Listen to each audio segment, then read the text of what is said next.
მოგესალმებით Fight Hopper-ებს, ნოსტალ გიორგი სართანია, პირველი დამოუკიდებელი ქართული შერეული საბრძოლო ხელოვნების პოდკასტი Fight Hop-ი.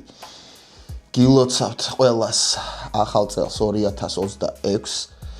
მინდა დავიწყო და გადავუხადო ყველა სტუმარს 2025-ში, ვინც იყო ჩვენთან 29 ადამიანი, 29 სხვადასხვა ადამიანი, მათ შორის მებრძოლები, არა მარტო UFC-ს, shout out რომან დოლიძეს, გვესტუმრა რამოდენიმეჯერ უკვე, გიგა ჭიკაძეც დაბრუნდა ჩვენთან. მოკლედ 2025-ში 29 სტუმარი გვეწვია Fight Hop-ზე, მათ შორის, რა თქმა უნდა, ახალი ტალანტი საქართველოდან, არა მარტო მებრძოლები, კოუჩები, მწვრთნელები და კიდევ ვინც იყო ჩვენთან.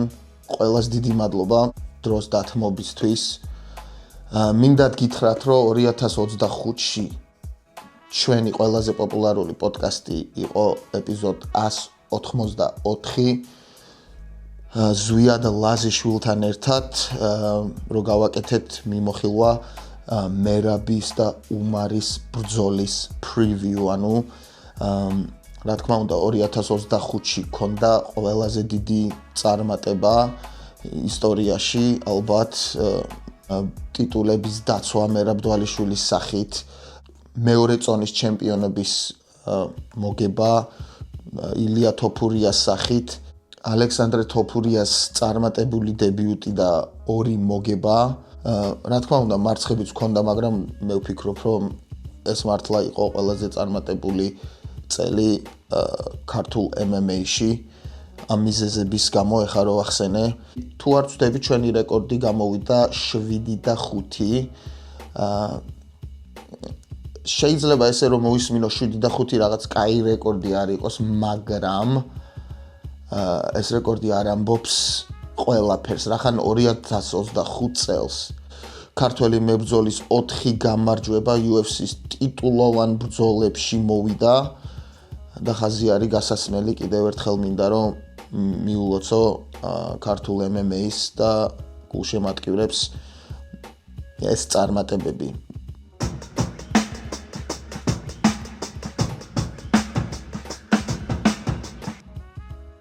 წლის საუკეთესო მომენტი ალბათ იყო თოფურიას 155 ფუნტის ტიტულის მოგება, ჩარლზ ოლივერას ნოკაუტი და ალბათ მერაბ დვალიშვილის მეორე დაცვა საბმიშენით აღჭობა შონომალის. წლის საუკეთესო ბრძოლა ალბათ UFC-ში ჩვენი ქართველების, ჩემი აზრით არის მერაბ დვალიშვილი და უმარის ბრძოლა. ანუ მერაბის პირველი დაცვა, გახსოვთ, ეს იყო ძალიან მაღალი დონის ბრძოლა და მერაბიმ შემოატრიალა პირველი 2 რაუნდი ქონდა გაცემული, შემოატრიალა და ბოლოს აშკარად მოიპოვა ის გამარჯვება. გახსოვთ ალბათ, რომ მაშინ უმარი იყო დაუმარცხებელი და როგორი ნარატივი მიდიოდა, რომ თითქოს რაღაც დიდ პატივს არ ცენდა მერაბს, უფრო მეტი პატივი უნდა ეცა. ნამდვილად იმსახურებდა მერაბი და აჩვენა კიდეც ამ ბრძოლის განმავლობაში მისი შესრულებით როგორ მოიპოვა ეს გამარჯვება. წლის ყველაზე პერსპექტიული ქართველი მებრძოლი, რომელიც არის ალექსანდრე თოფურია, მაგრამ არიან მებრძოლები, რომლებიც დარწმუნებული ვარ, რომ 2026 წელს შემოყოფენ UFC-ს ოქტაგონზე. თუ ვინ იქნება ეს, ძალიან საინტერესოა, არავინ არ იცის ჯერ, მაგრამ ვიცით, რომ ამირან გოგოლაძე ძალიან ახლოს არის, ოთარ თანზილოვი ძალიან ახლოს არის, ბიძინა გავაშელიც ლას-ვეგასში არის. მე მჯერა, რომ 2026 წელს დაემატება UFC-ს სიას კიდე ახალი ქართული სახელები. და ისიც მჯერა, რომ რთული ღამე ოფისში ვისაც ქონდა 2026 წელს დაბრუნდებიან ისევ გამარჯვებებით. კიდევ ერთხელ მადლობა და მოკითხვა რომან დოლიძეს და გიგა ჭიკაძეს რთული ღამე ოფისებში ხდება ხოლმე და დარწმუნებული ვარ რომ 2026 წელში მოგების სერიებით დაბრუნდება ორივე. Ფიქრობ რომ 2025 წელმა მოგვიტანა ბევრი კიდე სხვა მნიშვნელოვანი მოვლენები. ამათ შორის უნდა ვახსენოთ რომ პირველი ევენტი ჩაატარა Brave-მა საქართველოში და მან შეიძინა პირველი ქართველი ჩემპიონი Brave-ის ისტორიაში რაულ თუთარაული მოკითხვა მას ახალი ქართული ორგანიზაციებიც არ დავივიწყოთ, მათ შორის რკენა და გამა MMA. ასევე ჩატარდა მიმდინარე ღონისძიებები Max Fight, დავით ქირიას Max Fight-ი, IFC და GFC და ყველას მინდა უსურვა წარმატებული 2026 წელი.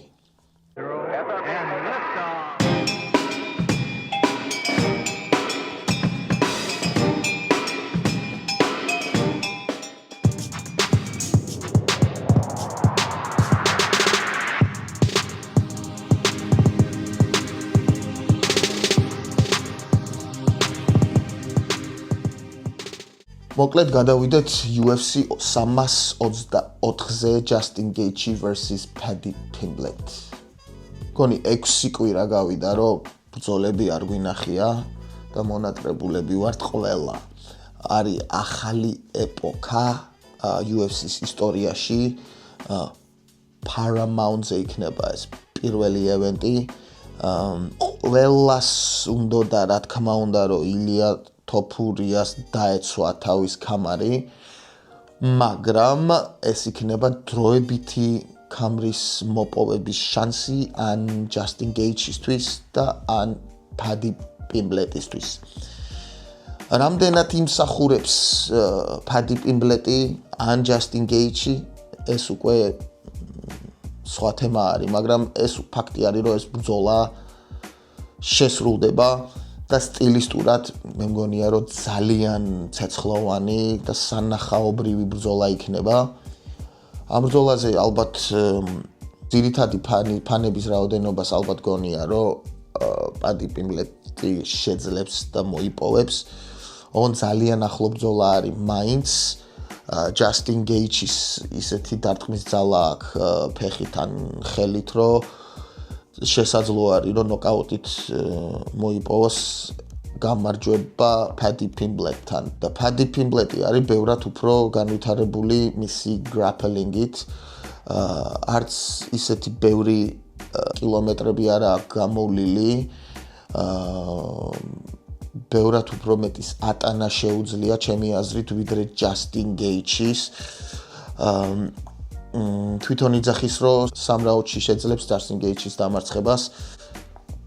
საინტერესო იქნება ძალიან ალბათ უფრო გული იძახის რომ Justin Gaethje-ის მოგება მინდა პირადად, მაგრამ ლოგიკურად მგონია რომ Paddy Pimblett-ი სადაც არის ახლა მის კარიერაში, ალბათ რომ შეადარო Justin Gaethje-ის ამ მომენტში შეძლებს ჩემი აზრით დაამარცხოს Gaethje. სიმართლე რო თქვა, არ მგონია რომ ეს 5 რაუნდი გაგრძელდეს. თუ 5 რაუნდი გაგრძელდება, ეს ნამდვილად იქნება ალბათ fight of the night, ანუ საუკეთესო ბრძოლა. მაგრამ მგონია რომ Paddy Pimblett-ი 5 რაუნდამდე შეძლებს და დააფინიშებს Justin Gaethje. ისე ძალიან მიყვარს Justin Gaethje, ეგეთი სანახაობრივი ბრძოლები მგონი არავის არ აქვს რა. რამდენი ბონუსი აქვს. თუ არ ვცდები, მგონი ყველა ბრძოლაში აქვს ბონუსი აღებული და მაგიტომაც უძახიან the highlights. Paddy Pimblett-ზე რა უნდა ვთქვათ, ახლა ქართველები დიდად არ გიждდებიან Paddy Pimblett-ზე. ეს ვიცით რატო, მაგრამ ამ ბოლო დროს რაღაც რო გამოვიდა ილიაზე რაღაც სიტყვებით ისე ისაუბრა და წარმატებები უსურვა ილიას.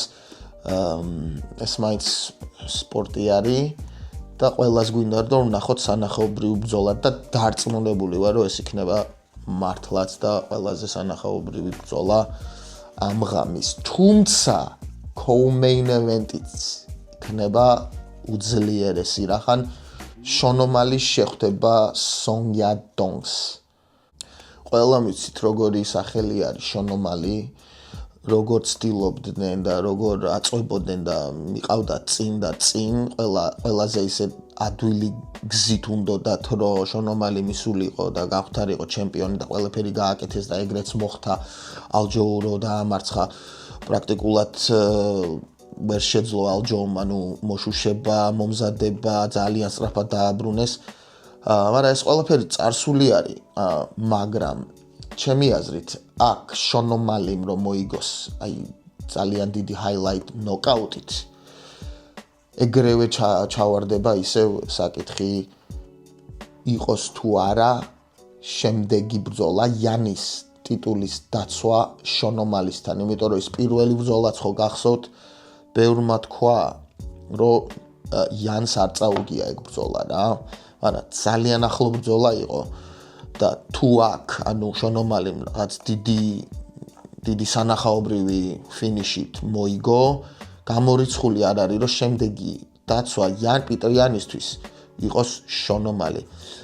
ამით იმას არ ვიძახი, რომ მერაბის შემდეგი ბრძოლა არ იქნება ტიტულზე, მაგრამ იმის შანსი არის ჩემი აზრით, რახან ისეთი სახელი არის და ისე ბეიბინგით მიყავდათ ეს შონომალი, რომ კიდევ ერთხელ ვთქვი, რომ დიდი მომენტი რო კონდეს, დიდი გამარჯვება, გამორიცხული არ არის, რომ პიტერ იანს შეხვდეს სანამ მერაბი დაბრუნდება. ასევე არის საინტერესო ბრძოლა უმარ ნურმაგომედოვი და დევიდსონ ფიგურედოს ბრძოლა. ამ ბრძოლაზე შემიძლია რომ იგივე ვთქვა, რომ აი დიდი გამარჯვებით, ხმაურიანი ძახილის ნიშნით გამარჯვებით, ანუ უმარმაც რომ მოიგოს ესე ეგრევე პრეტენზიები ექნებათ, რომ უმარი იყოს შემდეგი. მაგრამ კიდევ ერთხელ გავიმეორებ, რომ მე ვფიქრობ, რომ მერაბის ბრძოლა იქნება ტიტულზე შემდეგი, მაგრამ გამორიცხული არ არის, რომ იანმა ერთი დაცვა სცადოს სანამ მერაბი დაბრუნდება. კიდე საინტერესო ბრძოლა ჩემი აზრით არის არნოლდ ალენ ჟონ სილვა. სანახაობრივი ბრძოლები არის, ეს ყველა რაც ვახსენეთ რა, სტილისტურად არის ინტრიგული რა, სანახაობრივი ბრძოლები ეს ყველა. მოკლედ შეგახსენებთ, რომ Fight Hop პოდკასტი არის პირველი დამოუკიდებელი ქართული შერეული საბრძოლო ხელოვნების პოდკასტი YouTube-ზე, Spotify-ზე, Apple Podcast-ზე. დიდი იმედი მაქვს, რომ დავბრუნდები პარტნიორთან, ახან ესე მარტო საუბარი ნაკლებად რაღაც გასართობი არის ჩემთვის. დიალოგი მირჩევნია ხოლმე ძირითადად, მაგრამ ძალიან დიდი დრო გავიდა, მგონი ერთი თვე, რომ საერთოდ კონტენტი არ იყო დადებული და გადავწყვიტე, რომ აღარ დამელოდა და გადავწყვიტე, რომ აი ესეთი ახალი სეტაპით დაბრუნებულიყავით პატარა ბონუს კონტენტით. უღრმესი მადლობა კიდე ყველას და სანამ წავალთ, ანუ ჩვენ რა გვაქვს, რას ველოდებით ახლა UFC-ში ილიას დაბრუნებას, რა თქმა უნდა. თუ არ ვცდები, ტვიტები იყო ილიას კომენტები, რომ ზაფხულში აპირებს დაბრუნებას, მაგრამ რაც არის უკვე ახლა ჩანიშნული არის მარტში, სადაც რომან დოლიძეს აქვს შეხვედრა კრისტიან ლიროი დანკენთან 21 მარტში. კიდევ ერთხელ დიდი მადლობა ყველა Fight Hopperებს, რომ ხართ ჩვენთან, დროებით გემშვიდობებით. Peace out.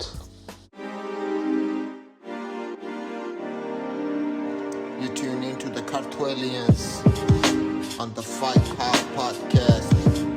Fight Pod.